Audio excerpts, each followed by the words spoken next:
जिला मुख्यालय पर प्रत्येक शासकीय कार्यालय में सुनिश्चित हो जनसुनवाई। कलेक्टर टीएल बैठक में अधिकारियों को दिए गए निर्देश।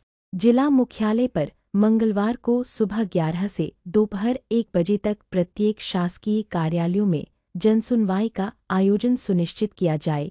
इस दौरान समस्याओं के निराकरण के लिए कार्यालय पहुंचे आवेदकों की समस्याओं का संवेदनशीलता के साथ निराकरण किया जाए। संयुक्त कार्यालय भवन कलेक्ट्रेट परिसर में संचालित समस्त विभागों के जिला अधिकारी कलेक्टर कार्यालय के सभागार में उपस्थित रहकर लोगों की समस्याओं का निराकरण करें। उक्ताशय के निर्देश कलेक्टर सुरेश कुमार ने सोमवार को कलेक्ट्रेट सभाकक्ष में संपन्न हुई टीएल बैठक के दौरान अधिकारियों को दिए। इस मौके पर आगामी 28 अप्रैल को प्रस्तावित समाधान ऑनलाइन के विषयवार लंबित प्रकरणों तथा 100 दिवस से अधिक समयावधि की शिकायतों का अनिवार्य रूप से 25 अप्रैल तक 100% निराकरण तथा समस्त प्रकरणों में जिला स्तर पर अपेक्षित सटीक प्रतिवेदन दर्ज करने के लिए भी निर्देशित किया गया। जिला मुख्यालय पर प्रत्येक शासकीय कार्यालय में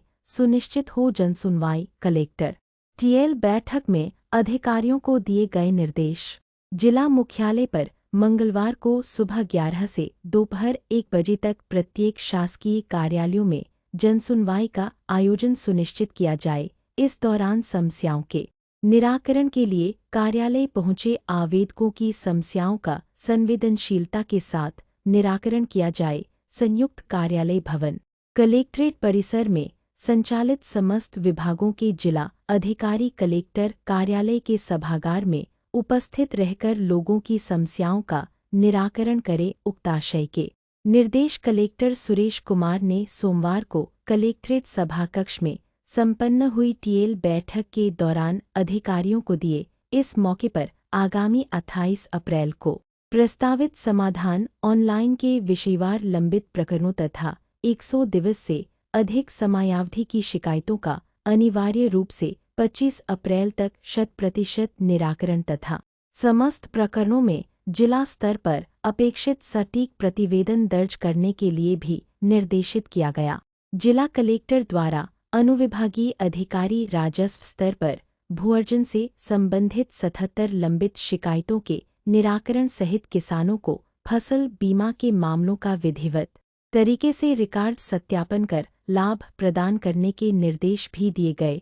उन्होंने आगामी टीएल बैठकों में अनिवार्य रूप से आरटीओ को उपस्थित रहने तथा दायित्वों के निर्वहन में लापरवाही बरतने वाले समस्त कनिष्ठ आपूर्ति अधिकारियों को गंभीरतापूर्वक कार्य करने की चेतावनी भी दी। उन्होंने कहा कि राजस्व अधिकारी आरसीएमएस पोर्टल पर लंबित प्रकरणों का तेजी से निराकरण करें। शासन के निर्देशानुसार समय समय पर कार्यान्वयन की प्रगति के आधार पर जिलों की रैंकिंग जारी करने, निरंतर चालू रहे कुपोषित बच्चों के भर्ती व उपचार की व्यवस्था।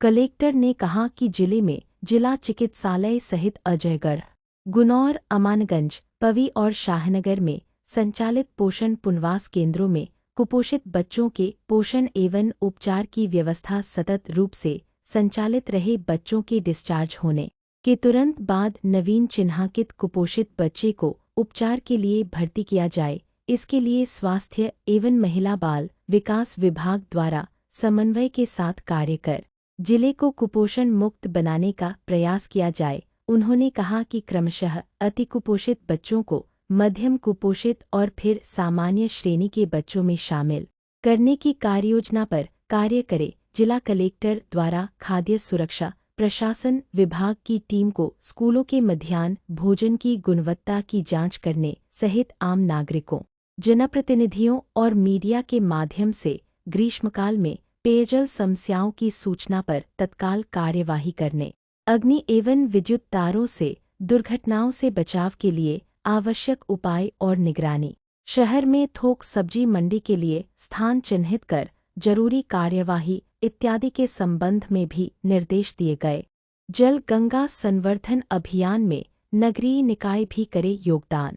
टीएल बैठक में जिला कलेक्टर ने उपस्थित समस्त नगरीय निकायों के सीएमओ सहित अन्य सहभागी विभागों के अधिकारियों को जनप्रतिनिधि एवं आमजनों की सहभागिता से निरंतर कार्य संचालित करने के निर्देश दिए। वर्षाकाल के पूर्व अभी से नालों की सफाई और अतिक्रमण हटाने सहित शहर में रेन वाटर हार्वेस्टिंग प्रणाली की स्थापना के निर्देश भी दिए गए। इसके अलावा अभियान में विभागवार चिन्हित कार्यों में तेजी लाने जन अभियान परिषद द्वारा अटल भूजल योजना के समन्वय से गतिविधियों के आयोजन, जल संरचनाओं को खसरे में दर्ज कराने सहित महाप्रबंधक जिला उद्योग एवं व्यापार केंद्र को उद्योगों का भ्रमण कर उद्योगपतियों से भी अभियान में निर्धारित गतिविधियों में सहयोग प्राप्त करने के लिए कहा।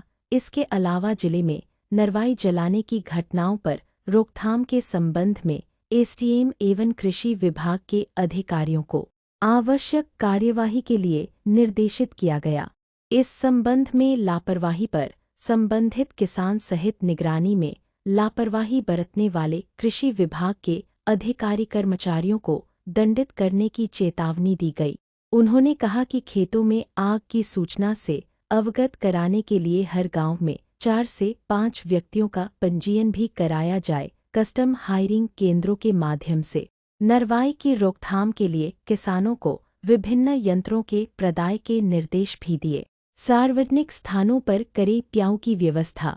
कलेक्टर ने समस्त नगरीय निकायों के सीएमओ को ग्रीष्मकाल में बस स्टैंड सहित अन्य सार्वजनिक स्थानों पर आमजनों के लिए निःशुल्क सार्वजनिक प्याऊ की व्यवस्था सहित लू एडवाइजरी जारी करने के निर्देश भी दिए। इसी प्रकार गेहूं उत्पादन कार्यों की समीक्षा के दौरान केंद्रों पर समस्त व्यवस्थाएं दुरुस्त करने और गोडाउन की सुचारू व्यवस्था के संबंध में भी निर्देश दिए गए। बैठक में नवीन स्वीकृत सीएम राइज स्कूल के भूमि चिन्हांकन उपरांत कार्य शुरू कराने तथा आगामी 30 अप्रैल तक अनिवार्य रूप से विद्यालय संचालन समय पर अधिकारियों को शाला भ्रमण के निर्देश भी दिए गए। उन्होंने कहा कि प्रत्येक विद्यालय में समय पर शिक्षकों की उपस्थिति सुनिश्चित हो। इसी तरह समस्त एसडीएम को वन व्यवस्थापन के प्रचलित प्रकरणों का पुनः अवलोकन करने तथा अतिक्रमण चिन्हांकित कर हटाने के लिए भी निर्देशित किया गया।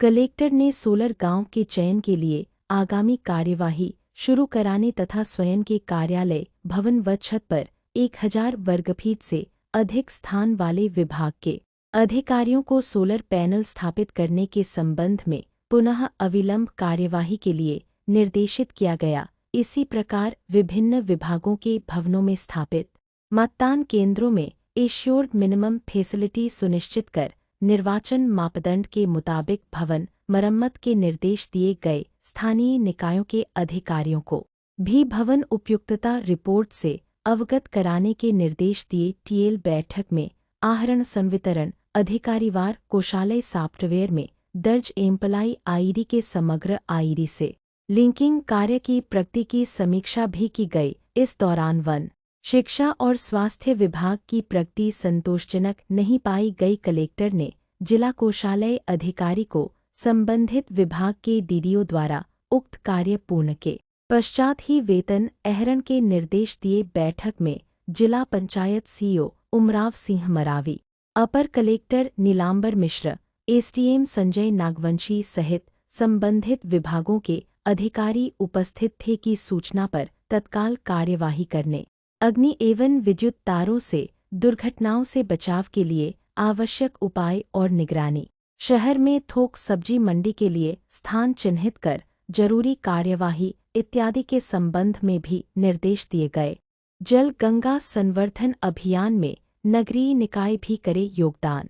टीएल बैठक में जिला कलेक्टर ने उपस्थित समस्त नगरीय निकायों के सीएमओ सहित अन्य सहभागी विभागों के अधिकारियों को जनप्रतिनिधि एवं आमजनों की सहभागिता से निरंतर कार्य संचालित करने के निर्देश दिए। वर्षाकाल के पूर्व अभी से नालों की सफाई और अतिक्रमण हटाने सहित शहर में रेन वाटर हार्वेस्टिंग प्रणाली की स्थापना के निर्देश भी दिए गए। इसके अलावा अभियान में विभागवार चिन्हित कार्यों में तेजी लाने जन अभियान परिषद द्वारा अटल भूजल योजना के समन्वय से गतिविधियों के आयोजन, जल संरचनाओं को खसरे में दर्ज कराने सहित महाप्रबंधक जिला उद्योग एवं व्यापार केंद्र को उद्योगों का भ्रमण कर उद्योगपतियों से भी अभियान में निर्धारित गतिविधियों में सहयोग प्राप्त करने के लिए कहा। इसके अलावा जिले में नरवाई जलाने की घटनाओं पर रोकथाम के संबंध में एसडीएम एवं कृषि विभाग के अधिकारियों को आवश्यक कार्यवाही के लिए निर्देशित किया गया। इस संबंध में लापरवाही पर संबंधित किसान सहित निगरानी में लापरवाही बरतने वाले कृषि विभाग के अधिकारी कर्मचारियों को दंडित करने की चेतावनी दी गई। उन्होंने कहा कि खेतों में आग की सूचना से अवगत कराने के लिए हर गांव में 4 से 5 व्यक्तियों का पंजीयन भी कराया जाए। कस्टम हायरिंग केंद्रों के माध्यम से नरवाई की रोकथाम के लिए किसानों को विभिन्न यंत्रों के प्रदाय के निर्देश भी दिए। सार्वजनिक स्थानों पर करे प्याऊ की व्यवस्था।